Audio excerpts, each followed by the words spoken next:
Al chile. Mis amigos, soy Meme Yamel. Bienvenidos a su chile favorito. Aquí las noticias o te enchilan o te dejan picado. Empiezo con el planteamiento que hace mi querida Nancy de Contralínea. Creo que es importante que lo escuchemos. ¿Por qué? Ella está poniendo sobre la mesa otra vez estos albergues relacionados con Rosy Orozco.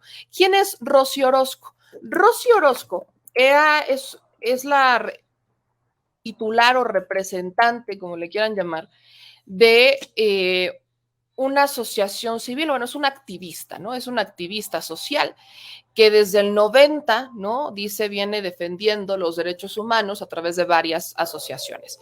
En el 95 funda con su esposo Casa sobre la Roca AC. Y Rosy Orozco, ¿no? Es conocida por trabajar en temas de trata, ¿no? Ella incluso, cuando fue diputada por el Partido Acción Nacional, ella es la que está detrás de la ley en contra de la trata, o la Ley General de Prevención del Delito como la trata, del tráfico de personas. Ella está detrás. Quizás el mayor logro de Rosy Orozco es que cuando fue diputada, cuando fue política, pues logró que se hiciera esta ley en contra de la trata. Ella estuvo muy vinculada a Felipe Calderón, ¿no? Rosy Orozco y su esposo estuvieron muy vinculados con Felipe Calderón, con esta asociación de Casa sobre la Roca, incluso en campaña, ¿no? A Felipe Calderón lo llevaban mucho a estas organizaciones, ¿no? De sus reuniones religiosas y demás, que son de mucha lana, entonces los llevaban, ¿no? Como para que Calderón hiciera como que hiciera su campaña con una base religiosa, ¿no? Que son ellos, Rosy Orozco y su esposo. Pero el modelo de Rosy Orozco, de hecho, está inspirado en otros factores, en una casa similar, con una pareja similar en Estados Unidos, que también llegó a permear en Colombia en el tiempo de Uribe. Entonces, esto es más o menos como el hilo conductor, ¿no? Rosy Orozco pues, se involucra mucho con temas de trata de personas y establece refugios especializados en el cuidado de trata de personas y la explotación. Ella dice que ha tratado a más de 200 víctimas. Ella en el 2009 fue justamente en tiempos de Felipe Calderón, cuando es electa diputada federal. Para el 2010 llega a ser presidenta de la Comisión Especial de Lucha contra la Trata de Personas y ahí es cuando en esta comisión pues se impulsa la ley para prevenir y sancionar y erradicar los delitos en materia de trata de personas y para la protección y asistencia de las víctimas de estos delitos. Entonces, ¿cuál es el problema con Rosy Orozco? Rosy Orozco es una mujer que pues sí, ha tenido muchísimas medallas y demás, pero digamos que cada que hablamos de Rosy Orozco, a muchas personas lo primero que se les viene a la mente es Mamá Rosa. ¿Por qué?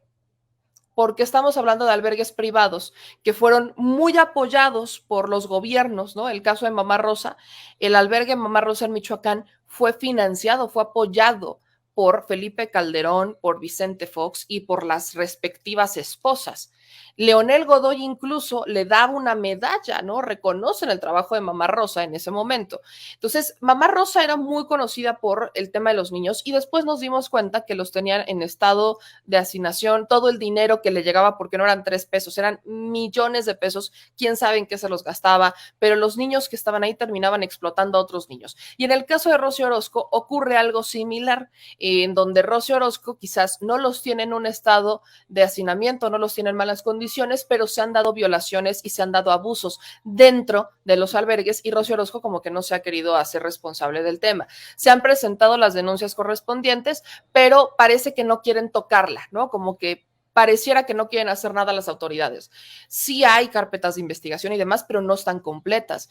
Y creo que ni siquiera el gobierno federal tiene la información completa. Esto lo digo porque tenemos, ¿no? En el antecedente que la vez pasada que fue Nancy a hablar, a plantear el tema con el presidente López Obrador sobre el asunto de los albergues de Rosy Orozco, pues la secretaria de Seguridad dijo que era un tema que se estaba investigando, que era la Comisión de Derechos Humanos la que como que lo estaba atendiendo, que lo iban a ver, que iban a entregar los documentos y que estaban las carpetas de investigación. Y en un punto dijo la secretaria de Seguridad que como que eso también le competía a la Ciudad de México, porque los albergues de Rosy Orozco están dentro de la Ciudad de México.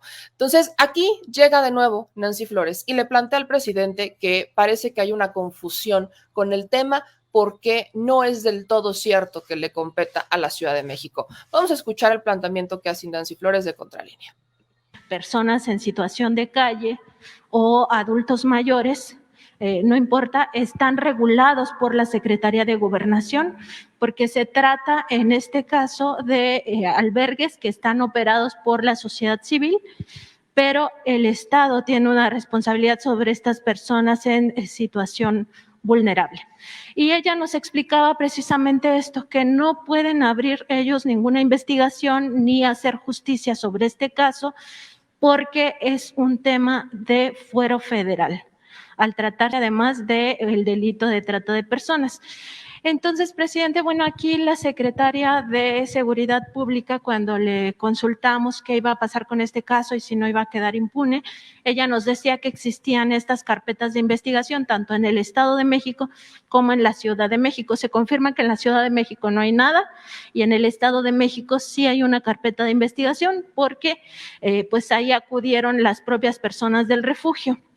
Y aquí la pregunta es, presidente, si la Secretaría de Gobernación ya presentó alguna denuncia por estas violaciones que ocurrieron en contra de menores, de 3 menores de 7, 9 y 11 años, uno de ellos además con la agravante de que tenía una discapacidad intelectual. Entonces, preguntarle, presidente, si la Secretaría de Gobernación ya presentó esta denuncia, si la van a presentar ustedes al tratarse, pues como dice la abogada Ernestina Godoy, de un tema federal, y también si hubo algún tema de violación al debido proceso por parte de la Fiscalía del Estado de México por abrir esta carpeta cuando en realidad no era su competencia. Tendría que haberlo turnado a la Fiscalía General de la República. Bueno, pues si te parece, mañana mismo informamos sobre este caso.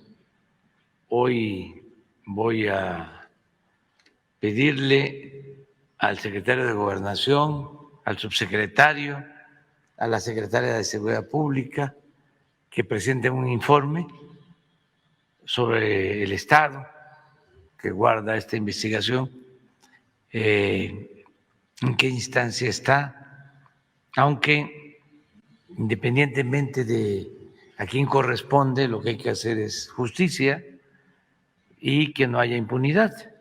Entonces, mañana informamos, aun cuando vamos a estar en Culiacán, de todas maneras se va a informar puntualmente sobre lo que estás planteando. Sí, presidente, porque lo que opera aquí es como una especie de subrogación, como ocurría con las guarderías del Instituto Mexicano del Seguro Social. El gobierno, las autoridades, en este caso el DIF nacional, los DIF estatales y también las procuradurías para atención a los niños, a los menores de edad, entregaban a estos menores víctimas de trata a estos refugios porque decían que no tenían espacio en sus propios albergues. Entonces hay un tema como de subrogación, como ocurría también con las guarderías. Preguntarle también sobre el tema de Vitol. Bueno, ya sabemos, aquí usted nos indicó que ya habían esta compañía. Pues ahí está el planteamiento. Después ya hace Nancy el planteamiento sobre Vitol. Pero quiero profundizar un poquito en esto último que dice Nancy Flores de Contralínea, cuando le dice al presidente que es como un estilo de subrogación, lo que se está haciendo con los albergues privados. Y es similar a lo que se hacía con las estancias infantiles. ¿Se acuerdan lo mucho que yo les había dicho sobre que yo he determinado la privatización de los centros de asistencia social? ¿Se acuerdan de eso? Se los mencioné bastante, es la privatización de la asistencia social. ¿A qué me refiero? Lo que deberían de hacer los albergues públicos, ¿no? Es cuidar, resguardar, velar por los intereses de los niños, niñas y adolescentes, o de los adultos mayores, o de cómo lo quieran ver, porque no solamente esto que menciona Nancy de la subrogación no ocurre solamente con los albergues de niños, también ocurre con los albergues de adultos mayores, con los de personas que están en situación de calle, e incluso con los de migrantes, ¿no? Hay distintas formas en las que lo podemos ver, pero al final del día, el problema es lo que les contaba. Nuevo León para mí es el caso que puede ejemplificar cómo todavía esto está pasando. Cuando la esposa de Samuel García, Mariana Rodríguez, solicita este famoso permiso para sacar a un menor por un día, esos permisos no existen. No existen. No están ni siquiera en la Constitución, más bien en las leyes de Nuevo León. No está ni siquiera regulado. Lo único que está regulado se llama familia de acogida o el acogimiento familiar. Que el acogimiento familiar no es por un día o dos. El acogimiento familiar es un sistema muy sano para que un menor que está en un albergue salga, ¿no?, de esa situación, se vaya a vivir con una familia y que crezca en un entorno familiar en lo que lo adoptan, en lo que encuentra a su familia para siempre. Esto ayuda a que los menores pues estén creciendo en un ambiente familiar, que crezcan sanos, que sea mucho más fácil para ellos involucrarse con una familia. Hay muchas personas que entran o que van a solicitar y que están buscando adoptar, que como el trámite de adopción es tedioso y es largo, también se registran como familias de acogida. Y lo que hacen es que acogen al menor que quieren adoptar para que el menor se vaya integrando con ellos y entonces, conforme va pasando el tiempo, logren la adopción de ese menor. Pero todo eso debe de estar siendo regulado por el Estado, no por una asociación privada. No puede. Y lo que ha estado pasando es que son los privados quienes terminan decidiendo qué hacer con los niños que están en los albergues públicos. Y no hay ente que les diga que no, y no hay ente que les pare el carro.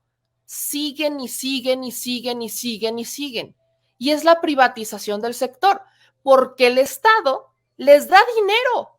O sea, los DIF terminan haciendo donaciones a estas casas de asistencia social, a estos albergues privados, cuando es su chamba. O sea, imagínense que el DIF, en vez de estar donándole, ¿no?, a cualquier albergue para niños, niñas y adolescentes, ese dinero lo invirtiera y se quedara con los niños. Los niños teóricamente estarían más seguros porque están en un albergue que es del Estado, podrían mejorar las condiciones, pero no ha pasado. Este es un tema que le compete ¿a qué instituciones? Al DIF, a la Procuraduría de Defensa de la Familia o del Menor y de la Asistencia de la Familia, que hay la Procuraduría Federal y las Procuradurías del Estado, y también le compete a la Secretaría de Salud, también a la Secretaría de Gobernación. La Secretaría de Gobernación entra como en la parte administrativa del trámite. La Secretaría de Salud es la que hace las supervisiones de los centros de asistencia social. Y el DIF, pues evidentemente es el que regula, sobre todo cuando se trata de niños, niñas, adolescentes, adultos mayores y demás. Ya yo le había planteado al presidente, que no están todos los centros de asistencia social en este registro nacional. A raíz del 2016, ¿no? A raíz del 2016 que se hace esta ley general de niños, niñas y adolescentes, se establece que se deben de registrar todos los centros de asistencia social en un registro y tienen que estar todos públicos y privados. No ha pasado, no han actualizado el registro. Incluso el albergue de Mamá Rosa todavía sigue teniendo aval, aunque ya no está ni Mamá Rosa. Sigue existiendo, nadie ha depurado la lista. Y ese es el problema, que es lo que les decía, hay gente que está, ¿no?, que tiene una encomienda, que tiene una chamba y no la está haciendo. No cumplen con esa chamba. Entonces, creo que el que la Secretaría de Seguridad haya dicho que existe una denuncia, o sea, que existe una carpeta de investigación abierta en la Fiscalía de la Ciudad de México y que la fiscal de la Ciudad de México diga que eso no es cierto, que no existe esa carpeta de investigación, me parece un poco aventurado. Creo que la Secretaría de Seguridad tenía mala información sobre esto o quizás pensó que porque los hechos se dieron en la Ciudad de México, pues se habría dado la apertura de la carpeta acá, pero eso no pasó. Entonces, dice el presidente que mañana van a informar desde Culiacán, mañana van a informar desde Sinaloa este asunto, la Secretaría de Seguridad tiene que informar, pero yo creo que hace falta también que vaya la titular del DIF, ¿no?, que es Nuri Fernández de la Caracola, que ya no está en la Caracola, bueno, no sé, pero pues de acuerdo al DIF, ¿no? De acuerdo al DIF, ella es la responsable, ¿no?, de verificar, de supervisar. Si bien es cierto que no pueden incidir, ¿no?, en las políticas de otros estados, pero sí tienen que ponerle un poquito de lupa a lo que está ocurriendo dentro de los distintos DIF estatales, porque se supone que los DIF estatales tienen que homologar los procesos del DIF nacional y el DIF nacional pues tiene que, ¿no?, tiene que estar supervisando constantemente lo que ocurre. Ajá, con que aquí sigues. Si llegaste a este punto es porque te gustan estos videos, así que por favor, o al menos eso espero. Si te gustaron, porque si te gustaron. Bueno, si te gustan estos videos, si te gusta nuestro análisis sobre el detrás de la mañanera y lo que pasa en nuestro México y en el mundo, no se te olvide dejar tu like. Es importante que le pongas el me gusta o no sean codos. Pero también es importante que nos ayudes a suscribirte a nuestros espacios. Que nos encuentras en Facebook, Twitter, YouTube, Instagram, TikTok, en todos lados, va hasta en la sopa próximamente, hasta en las cajitas de cereales, en donde sea. Tú solamente síguenos, nos encuentras como @memeyamelca o como memeyamel, no hay pierde, pero suscríbete para que tengas las notificaciones, para que te informemos cuando hay un nuevo video, para que también si quieres formar parte de nuestra comunidad, puedas formar parte de nuestra comunidad con contenido exclusivo, así que no lo olvides, como dije, bueno, ustedes me entendieron, no lo olvides, suscríbete, deja tu like y nos vemos en un próximo video con el detrás de la mañanera.